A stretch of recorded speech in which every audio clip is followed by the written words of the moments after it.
Hello everybody. I just went ahead and finished Neon White on stream and figured I'd go ahead and give you guys my final impressions and review of it.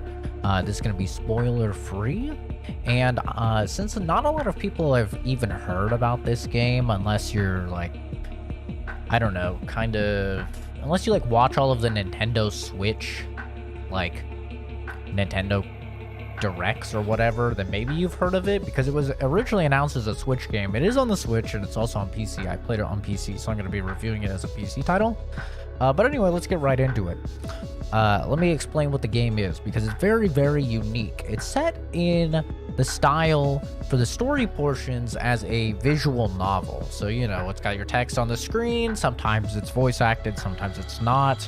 And you have your little static images that kind of like change their expression and stuff like that, and their poses as they're talking. And I think that puts a lot of people off. A lot of people will see that, or they'll come into gameplay and they'll see that like, oh, it's just a visual novel, but it's really not. That's just for a lot of the story portions. However, the actual gameplay itself, it is a speed-running first-person shooter. And what that means is that you have a level, it has enemies on it, it has weapons on it, and you kind of have to learn the layout of the level and try and get through it to the finish point, or the finish line, and kill all of the enemies as fast as possible to earn the best medal. And the game does it in a very interesting way, where the weapons are cards. And now this also puts a lot of people off, because they hear, you know, it's a card game, and they're kind of turned off. So I don't want you guys to think of it as cards. Just think of it as guns, all right? You find guns in the level. Say you find the handgun in the level, right? It will give you, let's say, 9 bullets, and you can use that to shoot enemies, but you can also throw away the gun to use its ability. Every gun has obviously different firing modes, whether it's a shotgun, machine gun, SMG, but they also have unique abilities attached to them. But when you use the ability, you throw away the gun. And a lot of people, they get turned off when they see the cards. So just think of it as guns, because that's really what they are. You'll pick up your gun and you'll have the pistol, and so you'll have, all right, I have 9 shots with this thing, and then I can also discard it and get an extra jump. So it gives you a sort of double jump. It'll allow you to reach places you normally couldn't.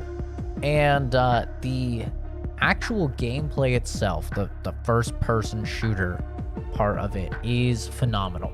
It has some of the most unique level designs I've seen in a first-person shooter in a very long time. There was not a single level that I thought was poorly designed. It has a wonderful difficulty scale to it, where it starts off quite simple as you're getting used to the basics, and then it amps up, and it eventually becomes quite a struggle, and will take you several attempts to get the highest medal. Now, of course, not everybody's going to care about that. Not everyone is going to care about, you know, getting that diamond, that ace rank. But me, I did. I went through and I got the highest rank, the ace rank, on every single level. And typically what it's going to look like is you're going to play through your first time. You'll get a silver or a gold, probably, unless you're not the best. Then you'll get a bronze, but now you'll kind of understand the layout of the level, right? And every medal higher that you get, you unlock a new ability. So the first time when you get a bronze medal, it'll unlock a gift, all right? And then if you have to kind of piece together, it's sort of a puzzle. You have to, 1, find the gift in the level, and 2, you have to figure out how the hell to get to it. And oftentimes this is where you really have to rack your brain and utilize your guns and their abilities in fascinating ways in order to get that gift. And what that gift does is it allows you to deepen your relationship outside of the first-person shooting with various characters in the game, unlock more dialogue with them, and sort of also get little side quests, which are mini games, which are very, very fun. Some of the best levels in the game are these side quests that you unlock for characters. And so you'll usually play the level that first time. You'll get your bronze or your gold. You'll replay it again to get the gift. And then for me, I would replay it again to try and get that diamond score. So already you're playing every level like 3 times over minimum, probably more if you're really trying to get that diamond rank. And there is so much value with this game. It took me about 22 hours to complete it, which is an insane amount of value for how much you're spending. And after you beat the game, you even get extra replay modes that you can play through. So there's tons of value there, and overall the actual shooting and the gameplay itself is so satisfying. They do such a good job of adding new enemies, adding new abilities, the moment you start to be like, okay, I kind of get it, this is getting a little stale, they'll throw something in that's new, and you'll be like, wow, this is really fun. And then right as you're like, okay, I kind of get it, I get how to use this new gun, they'll throw something new in. The actual storyline itself is also very fascinating. You are named Neon White, and all you know is that you don't remember anything. You have to wear this mask or else your head's gonna explode, and these people are telling you that you've died, and normally you would go to hell, but they're giving you the opportunity to go to heaven if you kill enough demons for God. And there's a lot more to the story. There's a lot more to unlocking your memories and your past and your relationships with these various people who all seem to know you and know your past, but you don't know it yourself and you don't know them. And I thought it was paced perfectly in terms of throwing you some curveballs, having a twist here or there. So not only is the gameplay itself constantly innovating and constantly having fresh level designs and giving you new abilities and enemies to fight against that are completely changing the way that you view the landscape, but you also have a story that's in between these levels and characters that are really interesting. It makes you want to continue playing just for the story, even if you're not the biggest fan of the gameplay, which I honestly don't know how you couldn't be, because it's really satisfying to play through and get those high scores. The voice acting for all of the characters is phenomenal. Like I said, it's not always voice acted. There's a lot of times, especially when you're doing like side dialogue for characters and stuff, where it's not voice acted. You do have to read, I know. But when it is voice acted, which all of the main stuff is voice acted, all of the main quests and all of that is voice acted, it's really well done. Every single character commits and gives fantastic performances. I found them all interesting, and I really enjoyed every character and the type of sort of stereotypes that they bring in. And then the actual music for the game, continuing to talk about the sound, I thought it was really, really good. There's only one track that I didn't like. It was a little whack. It has like little baby sounds or something. I don't know. It's like ooh, ooh, ah, ooh, ah, ah, as it's going on. Not the biggest fan of that one, but everything else I absolutely really, really enjoyed. And I thought I was never once like, fuck, this music, like I don't want to replay these levels a bunch of times, because the music sucks ass. I thought it was always quite good. Speaking of that, I should probably turn it down a little bit, but you know, there we go. Probably should have turned that down earlier, but yeah, I really enjoyed all of the sound design in the game.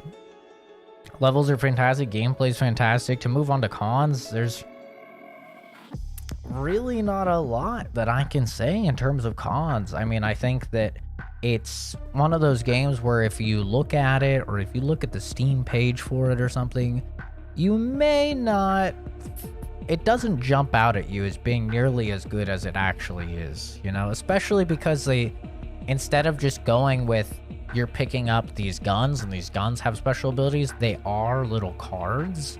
And so you never have that model of the gun. You always have that card in the bottom right. I think that will put off a lot of people, unfortunately, when honestly all you have to imagine is, okay, I got a fucking handgun now, and I'm throwing this handgun on the ground or something when I discard it, and it lets me jump higher. You know, it's really not that complicated, but I think it is going to put off a lot of people when they initially see it. Also, it does use a sort of anime aesthetic, and that's going to put off a lot of people as well. But this game, it does have some meme humor, sort of Borderlands-esque humor, where they reference, you know, John Cena and shit like that. And they do have some of that, but for the most part, it doesn't at all fall into the anime tropes of like, oh, here's all these upskirt shots, or oh, everybody loves the main character, and you know, he's just a jack of all trades and he can do everything. He feels like a very real guy, and he has his self-doubts and he has confidence problems, and he makes bad jokes at times, and he fumbles with his words. And I think while the aesthetic itself may push people away, I implore you to actually look past that and give the game a try, because it's phenomenal when you really do play it. All in all, this has been one of my standouts this year. And really my only issue is that if you're trying to play on controller, or you are playing on Switch, which is what they originally had advertised, I really don't know how well it will play.